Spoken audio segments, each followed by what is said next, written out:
There seems to be a cult of personality around a YouTuber called ContraPoints just in the past year or so. Interestingly, this seems to have started with her posting a video about Jordan Peterson, in which she appeared to refute Peterson's arguments unconvincingly, in my opinion. Some ContraPoints fans seem to uphold her as the anti-Peterson, even calling her the lobster queen, lobsters being symbolic of Jordan Peterson in some circles.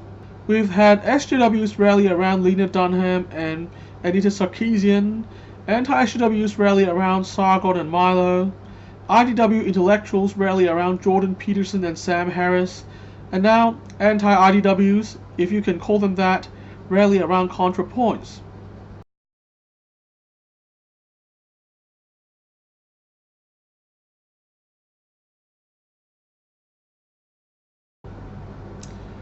Welcome to a new season of the TaraElla Report, where I chat with my friends about cultural and political issues. All of us are individuals who are simply looking for more freedom. I believe that it is only through amplifying the conversations of everyday individuals that we can cut through the nonsense and bring back freedom. Today's conversation is with Ashley, another old friend of mine with whom I have had political conversations going back to our college days. Like myself, Ashley has been all over the political spectrum. Earlier this decade she used to be an SJW, and around the middle of the decade she was an anti-SJW. Today, she identifies as neither, having seen through all of them. She also has a lot to say about how cults of personality can help drive political shifts in a large number of people, and how that can be both good and bad.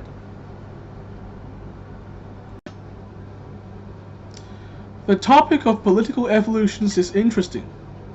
I think you are and I are not unique in our political evolutions. Many people have switched back and forth in recent years simply because we couldn't find a solution for freedom anywhere. During the Bush years, many of us hated the religious right and thought the opposite would give us freedom, so we joined the so-called left by default. Many of us continued to go left during the early Obama years, and some of us, myself included, became SJWs. It started out simply as a desire to see less racism and sexism in this world.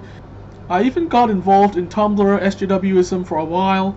Trust me, it wasn't so bad in the early days. But around 2014, many of us saw that something was wrong with the SJW way. They were getting increasingly militant and started to threaten free speech.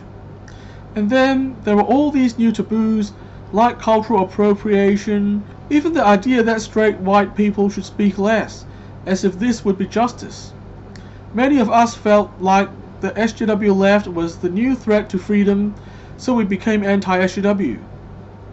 During those days, anti-SJW leaders like Sargon of Akkad seemed to speak sense. We still had limits though. Nobody I knew liked Milo Yiannopoulos and his trolling, for example. And then Jordan Peterson came along and explained so clearly what the problems with the left are and what they stem from. It was fascinating to understand the history of the so-called New Left and postmodernism. Studying the ideas of Foucault, who thought that mental illness was a social construct, gave me a scare. Because if people in the left really believed these things, then they had no sense of reality at all. Yes, some of the ideas of Foucault and the postmodernists are really scary indeed. If you aren't committed to truth, there's no way to be committed to free speech. The justification for free speech rests on the importance of discovering truth. On the other hand, if one is committed to fantasies, one necessarily needs to limit free speech in order for those fantasies to survive. I even suspect that when postmodernists say that speech is power, what they subconsciously fear is the power of truth-speaking to smash false fantasies. Postmodernism is problematic because a society that privileges the survival of fantasies above free speech would be necessarily totalitarian. I think one of the reasons why Jordan Peterson is so popular is because he has made so many people aware of the postmodern problem. This doesn't mean he is right on everything. It merely means he has got us talking about something important. I think you're right.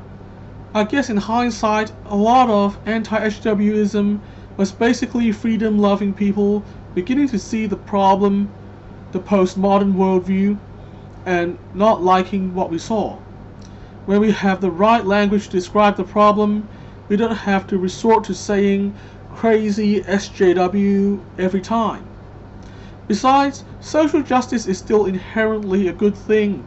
It's the infiltration of thinking of people like Foucault, bell hooks, and several others that's the problem. Another postmodernism-related problem I see is the development of cults, people being committed to personalities rather than truths. Even Jordan Peterson, yes, he says a lot of useful things, but there's legitimate concern about the cult-like worship of some Peterson fans engage in. Not everything Peterson ever says is always right.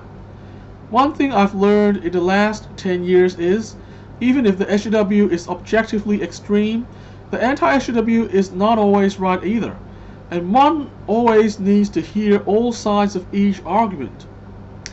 And the development of cults of personality on one side encourages the development of mirroring cults of personality on the other side.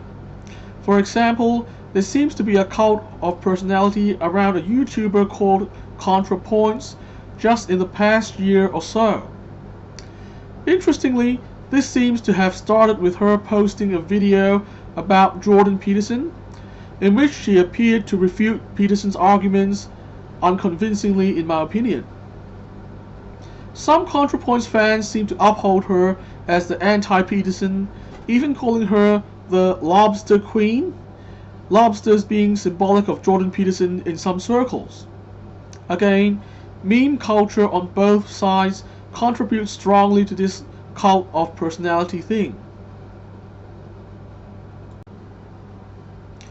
I think we've seen so much of this cult of personality thing, with factions coalescing around particular figures pit against other factions coalescing around other particular figures.